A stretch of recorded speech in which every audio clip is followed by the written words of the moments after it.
Hello thinkers, welcome back to our channel Think 10x. In today's video, we are going to discuss the most important questions related to percentage. यहाँ पर हम price consumption वाले questions, area effect वाले questions, ठीक है, मतलब area volume, इनसे related questions को सॉल्व करेंगे। और बहुत इंपॉर्टेंट ये क्लास होने वाली है जिनसे अक्सर हमारे टीचिंग एग्जाम्स में क्वेश्चंस पूछे जाते हैं।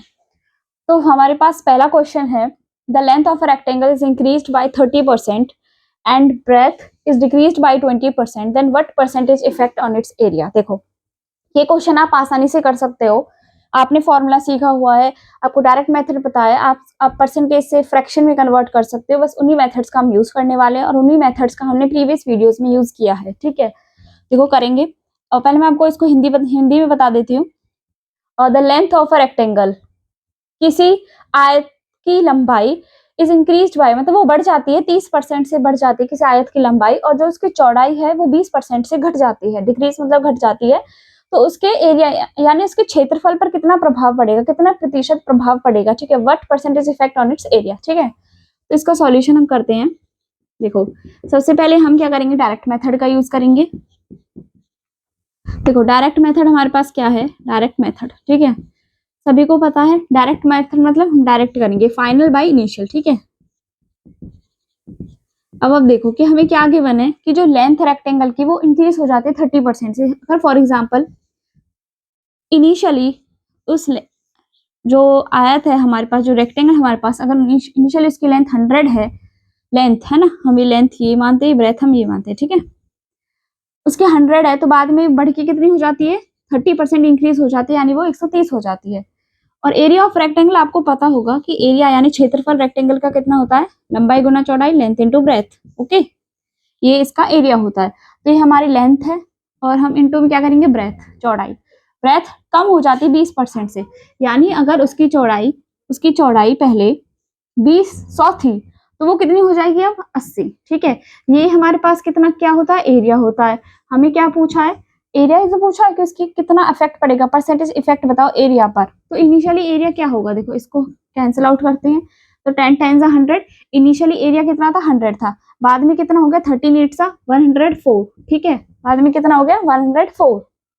ये क्या इनिशियल वैल्यू एरिया की, उसके बाद ये हमारे पास क्या है, फाइनल वैल्यू। तो आप बता सकते हो कि 100 से जो हमारा एरिया है वो 104 हो गया, इसका मतलब उसमें कितना इंक्रीमेंट हुआ, +4 का इंक्रीमेंट हुआ ना।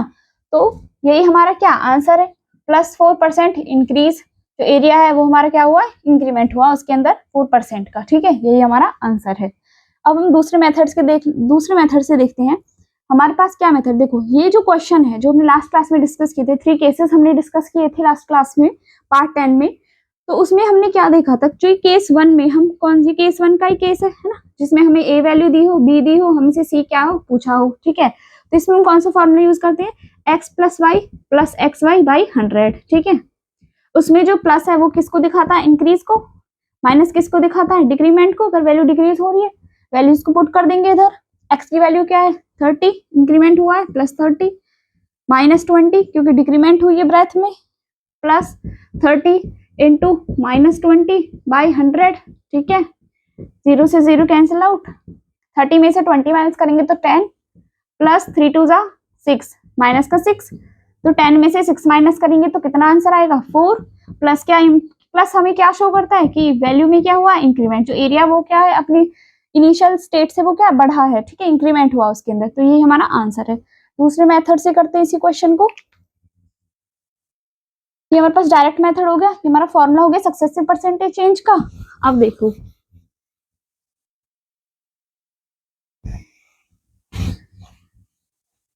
हम दूसरा मेथड भी यूज कर सकते हैं।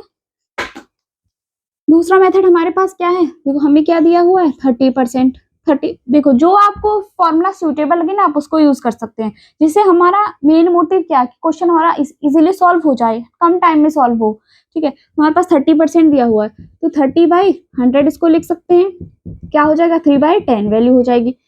और ये हम किसकी बात कर रहे हैं, लेंथ की बात कर रहे हैं। इसका मतलब इनिशियली अगर हमारे पास लेंथ 10 थी तो बाद में क्या हो गई, उसमें प्लस, इसमें इंक्रीमेंट हुआ, ये हमारा इंक्रीमेंट है। इसमें जो प्लस करेंगे उसके बाद हमारा फाइनल लेंथ की वैल्यू आएगी, ठीक है। तो हम लिख लेते हैं लेंथ, यहाँ इनिशियल वैल्यू, यहाँ हम लिख लेते हैं फाइनल वैल्यू। लेंथ की देखें तो पहले 10 थी हमारी लेंथ, बाद में कितनी होगी, +3 का इंक्रीमेंट हुआ, इसका मतलब फाइनल लेंथ कितनी होगी, 13 हो गई। नेक्स्ट हम ब्रेथ की बात कर लेते हैं, 20% डिक्रीमेंट हुआ है, 20% को हम क्या लिख सकते हैं, 1/5, 20/100, 1/5 हो जाएगा। इसका मतलब उसमें माइनस का क्या हुआ है, डिक्रीमेंट। अगर हमारी लेंथ, हमारी ब्रेथ सॉरी, हमारी जो चौड़ाई पहले 5 थी, बाद में उसमें -1 का क्या हुआ, डिक्रीमेंट हुआ, बाद में वो कितनी हो जाएगी, 5 से कितनी हो जाएगी, 4 हो जाएगी। ठीक है, जितनी वैल्यू यहाँ पर होती है उसको ही हम यहाँ पर उस इतना ही माइनस करके लिख देंगे इधर। हमें पता है हम क्या निकाल रहे हैं, एरिया ऑफ रेक्टेंगल क्या होता है, लेंथ इनटू ब्रेथ, इनका मल्टीप्लाई करो, ये हमारा क्या आ जाएगा, एरिया आ जाएगा। ठीक है, 10 5 50, 13 4 52, कितना चेंज आया एरिया में, इनिशियली कितना था 50, बाद में कितना हो गया 52, कितना चेंज आया +2 का, तो एरिया क्या लिखेंगे, +2। जब भी हम कंपैरिजन करते हैं हमेशा इनिशियल वैल्यू से करते हैं, तो ये क्या 50, इससे कंपैरिजन करो। परसेंटेज चाहिए हमें, क्योंकि परसेंटेज इफेक्ट बोला, इनटू 100 किया, 52 जा 2 2 जा 4, ये क्या हमारा आंसर है। ठीक है, आई होप आपको सारे जो मेथड्स है वो समझ में आ गए होंगे। अब हम नेक्स्ट क्वेश्चन करते हैं। Okay, next question we have, the side of a square is increased by 25%, then what percentage effect on its area. ठीक है, क्वेश्चन में क्या दिया हुआ है कि किसी वर्ग की भुजाएं 25% से बढ़ जाती हैं तो उसके क्षेत्रफल पर कितना प्रतिशत प्रभाव पड़ता है। ठीक है, ये हमारा क्वेश्चन है। ठीक है, अब देखो मैं आपसे सिंपल सा क्वेश्चन पहले ये करती हूँ, अब ये बताओ ये कौन सी केस का क्वेश्चन है हमारे पास, केस 1 का, केस 2 का, या केस 3 का, बताओ। तो केस 3 में क्या एक टर्म कांस्टेंट होती है, क्या है कुछ कांस्टेंट बताया हुआ है, नहीं। ठीक है, केस 2 में हमारे पास क्या है कि हमें ये टर्म दी होगी, ये निकालनी होगी, ये दी होगी। ठीक है, इसमें ये निकालना होगा, ये दी होगी, ये दी होगी, तो हमारे पास ये टर्म ये भी नहीं है। हमारे पास एक केस 1 का ही क्वेश्चन है, क्योंकि हमें पता है एरिया ऑफ स्क्वायर क्या होता है,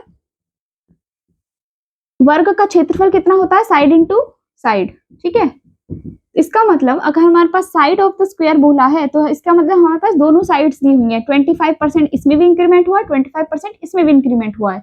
तो हमसे क्या पूछा, मतलब हमें दोनों चीज दी हुई है और हमसे ये पूछा है, एरिया का में परसेंटेज चेंज पूछा है। ठीक है, तो हमें ए दिया हुआ है, बी दिया हुआ है, हमसे सी पूछा है। ठीक है, तो केस 1 का क्वेश्चन है और हम क्या कर रहे हैं, d1 into d2 is equal to area. ठीक है, ये वाली जो इक्वेशन है हम यूज कर रहे हैं, क्योंकि इसमें क्या side into side is equal to area. ठीक है, ऐसे ही लास्ट क्वेश्चन में क्या था, length into breadth is equal to area of rectangle, last question भी ऐसे ही था। अब इस क्वेश्चन को आसानी से सॉल्व करते हैं। देखो केस 1 का क्वेश्चन है, तो केस 1 से रिलेटेड हमने एक फॉर्मूला भी पढ़ा था ना, देखो उसको ही अप्लाई करते हैं।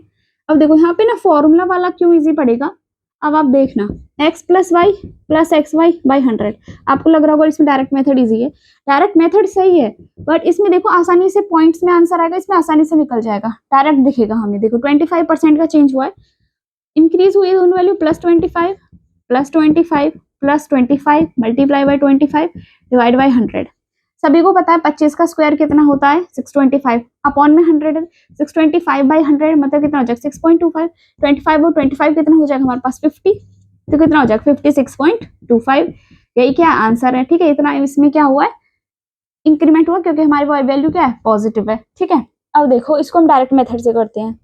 डायरेक्ट मेथड हमारे पास क्या बोलता है, फाइनल बाय इनिशियल वैल्यू 125 हो जाती है वैल्यू बढ़ने के बाद, 100 से बढ़ने के बाद, क्योंकि 25% का चेंज है, ए साइड इनटू साइड एरिया होता है, तो ये साइड और ये साइड 125/100 इज इक्वल टू हमारे पास एरिया हो जाएगा। ठीक है, 25 5 जा 25 4 जा 25 5 जा 25 4 जा 5 5 जा 25 4 4 जा 16, एरिया में कितना परसेंट चेंज हुआ, +9 का चेंज हुआ इधर, +9 डिवाइड इनिशियली हम देखते हैं इनिशियल वैल्यू से कंपैरिजन करके इनटू 100, तो ये थोड़ा सा निकालना टिपिकल हो जाता है आपके लिए, आपको 1/16 की वैल्यू याद होनी चाहिए, परसेंटेज में क्या लिखते हैं।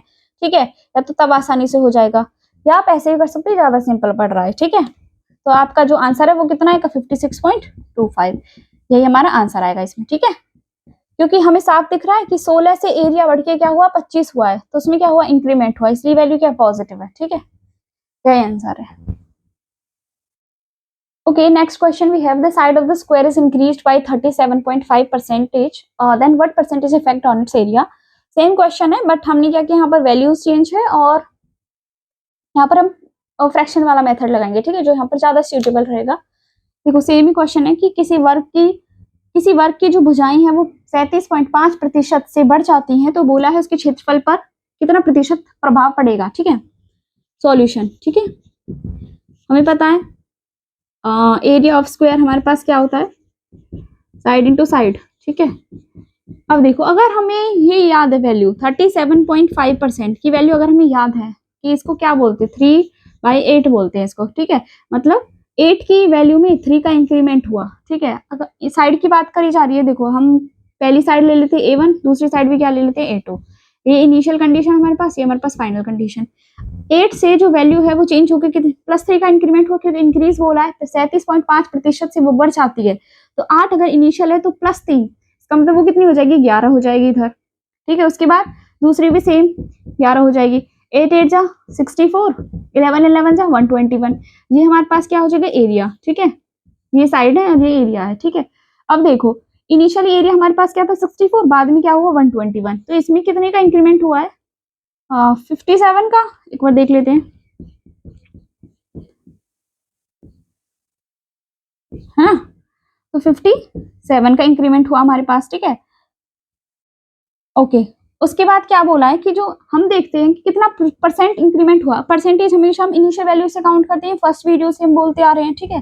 तो 57 हमारे पास वैल्यू चेंज हुई है, इनिशियल पे चेंज हुई है, इंटू 100 हम करेंगे, तो 4 1 जा 4 6 जा 24, 425 जा, ठीक है। इसको हम आगे सॉल्व कर सकते हैं, तो हमारे पास 89 पॉइंट समथिंग से रिलेटेड क्या आएगा आंसर आएगा, ठीक है। परसेंटेज ये हमारा क्या हुआ है एरिया में चेंज हुआ है। इसी क्वेश्चन को आप डायरेक्ट मेथड से कर सकते हैं सॉल्व, ठीक है, फॉर्मूले से कर सकते हैं। तो ये ऐसे हो जाएगा, इसलिए मैंने बताया ये मेथड क्योंकि हमने लास्ट क्वेश्चन में ये वाला मेथड यूज नहीं किया था परसेंटेज वाला। तो कौन सा मेथड है, परसेंटेज से फ्रैक्शन, फ्रैक्शन से जब हम रेशियो बना लेते हैं, ठीक है। आई होप आपको अच्छे से समझ आ गया होगा, ठीक है। Okay, next question we have. The radius of the circle is increased by 16 whole 2 by 3 percentage. Then how much percentage effect on its area? ठीक है। सर्कल वृत्त, ठीक है, किसी वृत्त की जो त्रिज्या है, रेडियस माने त्रिज्या, ठीक है, वो बढ़ जाती है 16 सही 2/3% से वो बढ़ जाती है। तो बोला है कि उसके क्षेत्रफल पर कितना प्रभाव पड़ेगा, ठीक है। ओके देखो सबसे पहले वी नो कि एरिया ऑफ सर्कल हमारे पास क्या होता है, area of circle we have pi r square, ठीक है। तो हमें जो पाई है जो कांस्टेंट है उसको तो हम लेंगे नहीं, हम सिर्फ आर स्क्वायर से डील करेंगे, ठीक है। तो ये क्या बन जाएगा, जैसे हमने d1 into d2 is equal to area पढ़ा था, उसी फॉर्मेट में है। और ये कौन सी केस का क्वेश्चन है, केस 1 का क्वेश्चन है हमारे पास, जिसमें हमें 2 टर्म्स दी हो, हमें थर्ड वन निकालनी हो, ठीक है। केस 1 का क्वेश्चन है, इजीली सॉल्व हो जाएगा। देखो हमें परसेंटेज में दिया हुआ है, जो टर्म है जो एरिया इंक्रीमेंट हुआ है एरिया के अंदर परसेंटेज में दिया हुआ है, तो हम इसको परसेंटेज में ही सॉल्व करेंगे, ठीक है। इसको सॉल्व करेंगे तो 1/6 आएगा हमारे पास, 16 3 से 48 और 2 कितने हो गए 50, 50/3 इंटू 100 तो कितना आया 1/6, ठीक है। इसका मतलब इनिशियली जो वैल्यू थी वो क्या थी 6, बाद में इंक्रीमेंट हुआ उसके अंदर क्योंकि इंक्रीज बोला है, इंक्रीमेंट हुआ है 1 का। अब देख लेते एरिया, और ये उसकी R1 रेडियस, ये उसकी R2 रेडियस, ये इनिशियल ये फाइनल, ठीक है। अब देखो R1 क्या हुई 6 से क्या हुई 7, R2 भी क्या हुई 6 से 7, तो एरिया निकालेंगे तो 6 6 से 36, ठीक है, और 7 7 से 49। अगर हम 36 और 14 में अंतर देखें तो कितने का अंतर है 13 का, ठीक है, 36 और 49, ठीक है 13, ठीक है 13 का ही अंतर है। और जो 13 का जो चेंज है वो किस पर आया है, इनिशियल पे आता हमेशा, तो 36 पे आएगा, ठीक है, इनटू क्या 100। उसके बाद हम अगर इसको सॉल्व करेंगे तो हमारे पास क्या आंसर आएगा, देखो 4 9 सा 36, 425 सा, ठीक है। आगे भी सॉल्व कर सकते हैं हम इसको, तो हमारे पास जो आंसर है वो हमारे पास 36.11 परसेंटेज के अकॉर्डिंग, मतलब के अराउंड हमारा जो आंसर है वो आएगा, ठीक है। ये इसका क्या है आंसर है। आप इसको दूसरे मेथड से कर सकते हो, लाइक आप फॉर्मूले से कर सकते हो x+y, उससे कर सकते हो, आप इसको डायरेक्ट मेथड से कर सकते हो, बट यहाँ पे हमें परसेंटेज डायरेक्ट गिवन है तो हमने डायरेक्ट उसी से सॉल्व किया, ठीक है। हम कौन से सॉल्व किया, परसेंटेज से फ्रैक्शन, सॉरी परसेंटेज में गिवन तो है ही, साथ साथ हमें फ्रैक्शन में गिवन है, ठीक है, टर्म सॉरी है ना, फ्रैक्शन में गिवन है, उससे हम क्या बना लेते हैं रेशियो बना लेते हैं, इससे इजीली सॉल्व हो जाता है। ये तो इतना टफ भी रेशियो नहीं था, आसानी से निकल गया, ठीक है। Okay, next question we have the length of the rectangular plot is increased by 20%. By how much percentage its breadth should be decreased so that there is no change in the area. ठीक है, question क्या बोल रहा है कि एक आयताकार plot है, ठीक है, रेक्टेंगुलर प्लॉट है हमारे पास, और उसकी जो लेंथ है वो 20% से बढ़ जाती है, जो लेंथ है हमारे पास वो 20% से बढ़ जाती है। And how much it's breath, जो ये ब्रेथ है वो कितनी कम होनी चाहिए कि जो एरिया है वो से एज इट इज रहे। ठीक है, जो एरिया ऑफ रेक्टेंगल है, जो क्षेत्रफल है आयत का, वो सेम रहे, वो चेंज ना हो। तो आप इजीली बता सकते हैं, ये हमारे पास केस 3 का क्वेश्चन है। ठीक है, इसमें a इंटू बी किसके इक्वल होता है, कांस्टेंट के। ठीक है, कोई चेंज ना हो, इसका मतलब वो वैल्यू क्या रहे, कांस्टेंट रहे, सेम रहे, एज इट इज रहे। ठीक है, इसको हम सॉल्व करेंगे। हमारे पास क्या बोला, 20% इंक्रीज हो जाती है जो लेंथ है। देखो 20% इंक्रीज का क्या मतलब है, 20/100, जिसको हम क्या लिख सकते हैं, +1/5। ठीक है, इसका मतलब 5 से वो लेंथ है उसमें इंक्रीमेंट हुआ, 1 का इंक्रीमेंट हुआ उसके अंदर, वो क्या हो गई, 6 हो गई। ठीक है, तो 5 से जो हमारी लेंथ है वो 6 हो गई। और जब एरिया कांस्टेंट हो हमारे पास, a into B is equal to constant हो, तो इसका क्या मतलब है कि जो a है वो रेसिप्रोकल है b के। ठीक है, कल भी मैंने इस वीडियो में बताया था। ठीक है, अगर आपने वो वीडियो नहीं देखी तो please you watch that video. ठीक है, तो ये क्या है, रेसिप्रोकल है। ठीक है, तो ब्रेथ क्या हो जाएगी हमारे पास, 6:5। ठीक है, अब देखो एरिया क्या होगा, लेंथ इंटू ब्रेथ होता है एरिया ऑफ रेक्टेंगल, क्षेत्रफल एरिया का length into breadth, area of rectangle. ठीक है, ये मैं आपको बता रही हूँ। 5 6 30, सॉरी इसमें ये थोड़ी बोला है कि 30, उसमें तो कोई चेंज नहीं आया है ना, वो आपने ये भी देख लिया कि 30:30 करेंगे तो कोई चेंज नहीं एरिया में। ठीक है, अब क्या बोला हमसे क्वेश्चन में कि भाई how much percentage breadth should be decrease, breadth को कितना कम करे। देखो ये चौड़ाई है, वो पहले 6 थी बाद में 5 हो गई, कितना चेंज हुआ उसमें, -1 का। ठीक है, -1/6 इंटू 100, तो ये अभी हमने पिछले क्वेश्चन में 1/6 देखा था, 16 होल 2/3% और 16.66%। तो ये क्या, इतना उसमें क्या हुआ है, चौड़ाई में क्या हुआ, इतना डिक्रीमेंट हुआ, इतनी उसकी वैल्यू रिड्यूस हुई है, तभी जो एरिया है उसमें कोई चेंज नहीं आया है। ठीक है, okay. Next question, if the side of the cube is increased by 20%, then what percentage will be the increase, what will be percentage increase in the volume of cube। ठीक है, ये हमारा क्वेश्चन है। ये क्यूब है, cube को घन बोलते हैं। ठीक है, ओके, साइड मतलब उसकी भुजाएं। ठीक है, if the side of the cube is increase by 20%, अगर वो 20% से बढ़ जाती हैं, then what will be the percentage increase in the volume of cube, तो उसके वॉल्यूम मतलब उसके आयतन में कितना चेंज है, कितना प्रतिशत चेंज आएगा। ठीक है, देखो हम करेंगे D1 into D2 into D3 is equal to हमारे पास क्या है, वॉल्यूम। ठीक है, ए क्यूब होता है ना, वॉल्यूम ऑफ क्यूब क्या होता है, cube, A is equal to क्या होगा, वॉल्यूम ऑफ क्यूब। ठीक है, घन का आयतन क्या होगा, घन का आयतन। ठीक है, अब देखो D1 D2 क्या है, डायमेंशन हमारे पास, डायमेंशन 1 2 3 हमारे पास आयतन के बराबर। ठीक है, अब देखो ये कौन से केस का क्वेश्चन, केस 1 का ही क्वेश्चन है हमारे पास, तो हम इसको फॉर्मूले से भी कर सकते हैं, इसको डायरेक्ट कर सकते हैं, फॉर्मूले से करके देख लेते हैं। ठीक है, अब हमें पता है हमारा फॉर्मूला क्या है, x + y + xy/100। ठीक है, ये हमारा क्या फॉर्मूला है, लेकिन हमारे पास क्या 3 टर्म्स है, 3 टर्म्स होंगे हमारे पास, 3 वैल्यूज होंगी। तो क्या करेंगे, पहले 2 वैल्यूज का निकालेंगे, उसके बाद जो रिजल्ट आएगा पहली वैल्यू का, जो पहले जो फॉर्मूले अप्लाई करेंगे, जब जो रिजल्ट आएगा उसको तीसरे से करेंगे, तो हमारे पास क्या आ जाएगा, आंसर आ जाएगा फाइनल। ठीक है, अब देखो हमारे पास क्या 20 इंक्रीमेंट है ना, 20 प्लस क्या है 20%, ये हमारे क्या है वैल्यूज हैं। अब हम इन दोनों का निकालते हैं पहले। ठीक है, देखो +20 plus 20 multiply by 20/100 cancel out कर लो। ठीक है, 20 20 के 20 40 प्लस 2 2 4, तो कितना आ जाएगा 44%। ठीक है, यही आएगा, हाँ यही आएगा। ठीक है, 40 44 44%। ठीक है, उसके बाद ये हमारा ये क्या थर्ड टर्म थी 20, और ये हमारे पहले और दूसरी टर्म का आया 44, तो इनको निकाल लेते हैं। 44 पॉजिटिव है, इसका मतलब वैल्यू का इंक्रीमेंट हुआ। ठीक है, 44 प्लस 20 प्लस 44 मल्टीप्लाई बाय 20/100। ठीक है, इसको सॉल्व कर लेते हैं। 44 64 प्लस, अब देखो 4 2 8 2 4 2 4 8 8.8 हो जाएगा, तो कितने की इक्वल हो जाएगा 6.0। अगर हमें किस करें तो कहते हैं 8 4 12 72.8, ये हमारा क्या आंसर है। इतना उसमें क्या हुआ, इंक्रीमेंट हुआ, ठीक है। वॉल्यूम ऑफ क्यूब में कितना इंक्रीमेंट हुआ, कितना परसेंट इंक्रीमेंट हुआ, 72.8% इंक्रीमेंट। अब इसको डायरेक्ट मेथड से देखते हैं। ओके, डायरेक्ट मेथड से देख लेते हैं अब हम। डायरेक्ट मेथड हमें पता है फाइनल बाय इनिशियल हमारे पास होता है, ठीक है। 20 मतलब इनिशियली अगर वैल्यू 100 थी, देखो ये D1 D2 D3, ठीक है। ये हमारे पास क्या है, वॉल्यूम ऑफ क्यूब, ठीक है। यहाँ पे ए क्यूब होता है ना वॉल्यूम ऑफ क्यूब, ये क्यूब साइड का क्यूब कुछ भी लिख दो, ठीक है। 20% इंक्रीमेंट हुआ, इसका मतलब वो 120 हो गया। फिर से 100 से कितना हो गया, 120।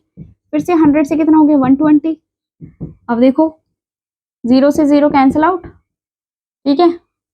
उसके बाद 6 से कर लो, 2 से 2 6 2 5 जा, 2 6 2 5 जा, 2 6 2 5 जा, ठीक है। 6 6 36, 6 का क्यूब क्या होता है 216, और 5 का क्यूब क्या होता है 125।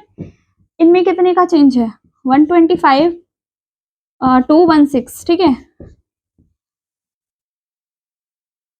ठीक है। 91 का चेंज है, ठीक है। इसका मतलब जो इनिशियली वैल्यू थी वॉल्यूम की, आयतन की, वो 125 था, ठीक है। उसके बाद उसकी जो वैल्यू है वो 216 हो गई। कितना चेंज आया, 91 का चेंज। चेंज हमेशा इनिशियल पे देखते हैं। इनिशियल वैल्यू क्या, 125 इंटू 100, तो हमारे पास कितनी आंसर आएगी, 72 पॉइंट समथिंग। जो पिछली बार आंसर आया था वही हमारा क्या आएगा, आंसर आएगा, ठीक है। Next question we have, cube is stretched to increase its size. The resultant diagonal is observed to have increased by 20%. What is the increase in the total surface area of cube? एक घन है जिसको हमने खींचा और उसका जो size है वो इंक्रीज हो गया, ठीक है। Cube is stretch to increase its size, एक क्यूब को स्ट्रेच किया गया ताकि उसकी जो साइज है, उसकी जो भुजाएं है वो इंक्रीज हो जाए, जिसकी वजह से क्या हुआ, जो डायगोनल है वो हमने देखा कि वो कितना इंक्रीमेंट हो गया डायगोनल के अंदर। डायगोनल मतलब विकर्ण, ठीक है। डायगोनल मतलब विकर्ण, ठीक है।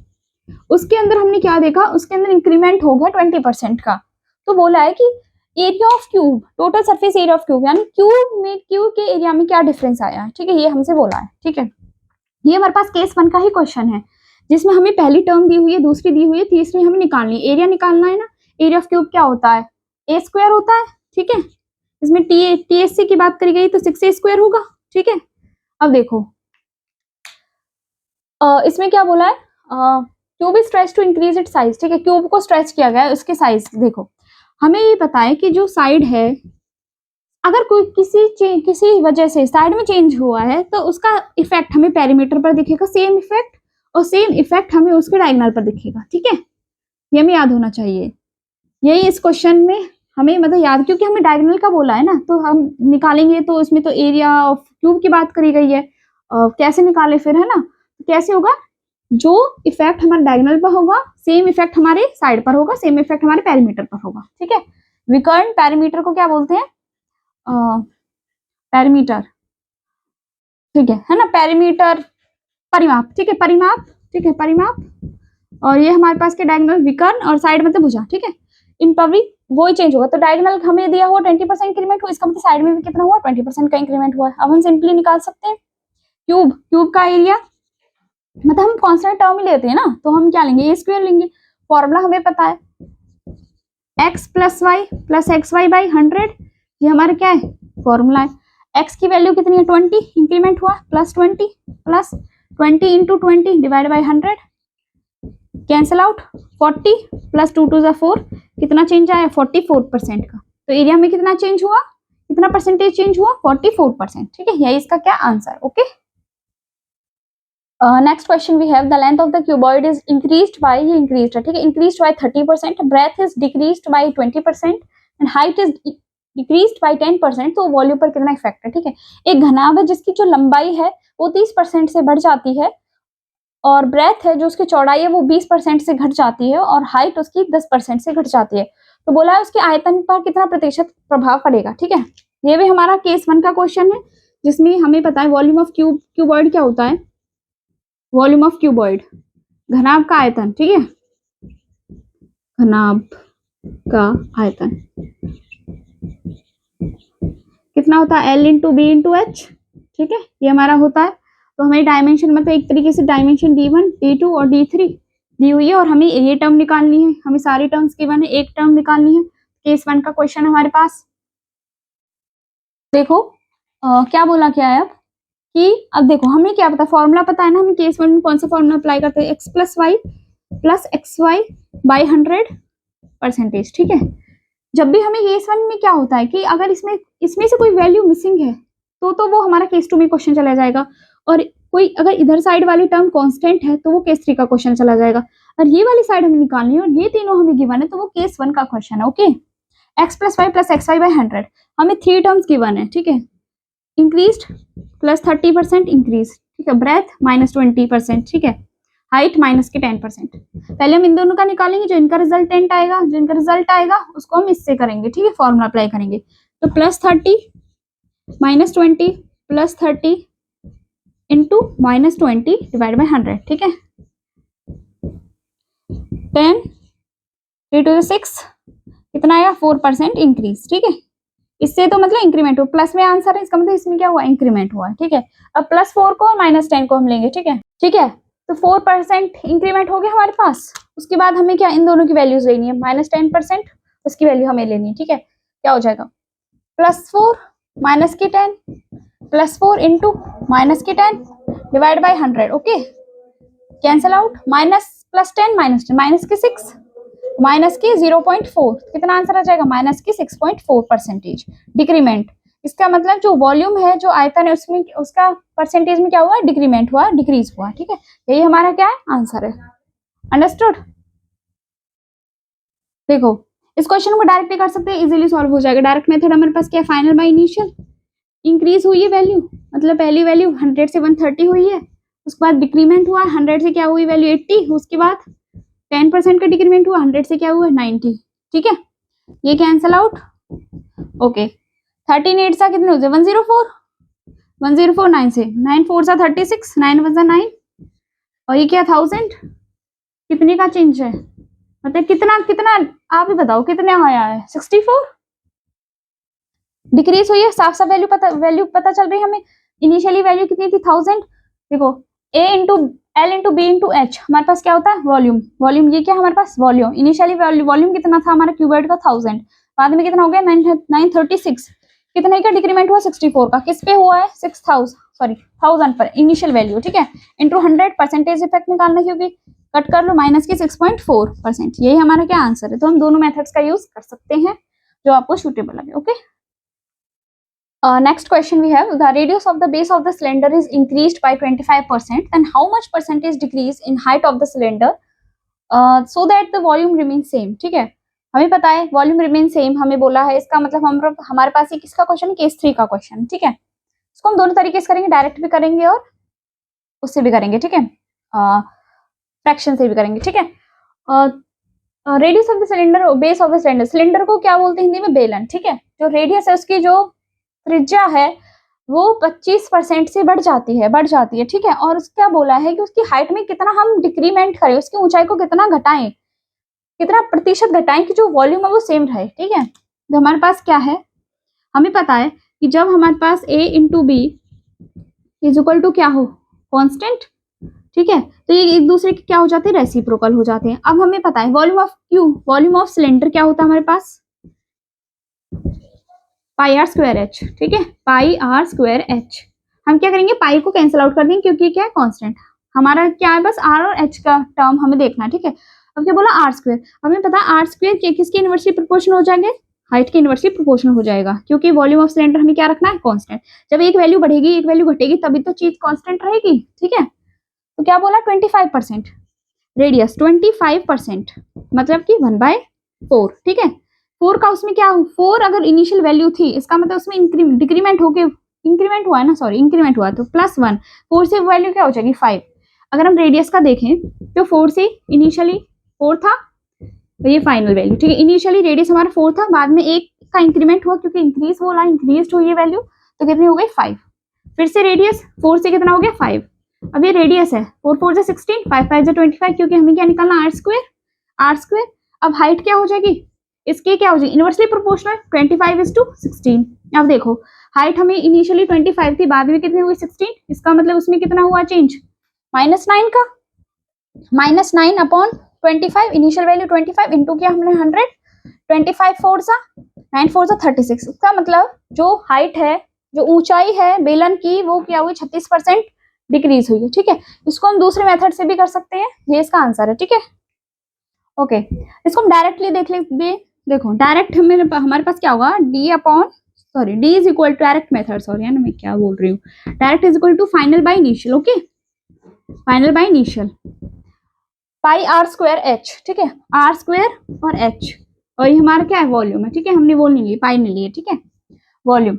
अब देखो वॉल्यूम तो कांस्टेंट है, उसको 1 रख लेते हैं, कांस्टेंट है वो, आर स्क्वायर मतलब 25%, ठीक है, इसका मतलब 100 से क्या गई है वैल्यू 125, फिर से 100 से क्या गई 125, हाइट का हमें पता नहीं, ये हमें निकालनी है, ठीक है, इसको कर लो 25 5 जा 25 4 जा 25 5 जा 25 4 जा 5 5 जा 25 एच 4 4 जा 16 इज इक्वल टू 1, एच क्या हो जाएगा हमारे पास 16/25। अब देखो कितना डिक्रीमेंट हुआ, 9 का डिक्रीमेंट 25 पर, इनिशियल वैल्यू है 25, तो कितना आ जाएगा 36, माइनस का 36 मतलब प्लस का 36, लेकिन वो क्या देखिए हमें साफ पता चल रहा है कि इसमें क्या डिक्रीमेंट हुआ, तो 36 का क्या हुआ इसमें डिक्रीमेंट, ये क्या है आंसर, ठीक है, 36% का। ओके,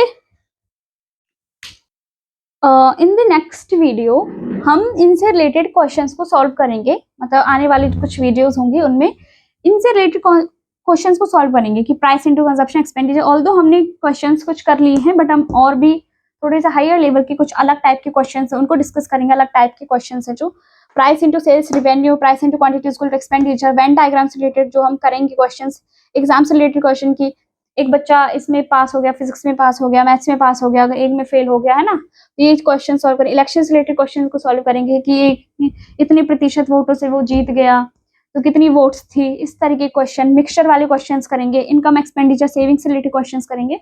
तो अभी कुछ वीडियोस और आएंगी परसेंटेज से रिलेटेड, जो हमारे पूरे टीचिंग एग्जाम को अच्छे से सारे क्वेश्चन को कवर कर लेंगी, जितना आप अच्छे से प्रैक्टिस करोगे आपको इतने अच्छे से आएंगी। देखो सिर्फ वीडियो देखना इज नॉट द सॉल्यूशन, वो मैं भी ऑलरेडी ट्राई कर चुकी हूँ, सिर्फ वीडियो देखने से हमारा कुछ नहीं होगा, सॉल्यूशन नहीं होगा, हमें खुद से भी प्रैक्टिस करनी होगी, खुद से भी हमें अपने एफर्ट्स डालने होंगे, या आप अपने किसी छोटे भाई बहन को पढ़ाएं, कैसे भी करें, लेकिन आपको क्वेश्चंस को सॉल्व करना ही होगा, तभी आपको अच्छे से समझ आएगा।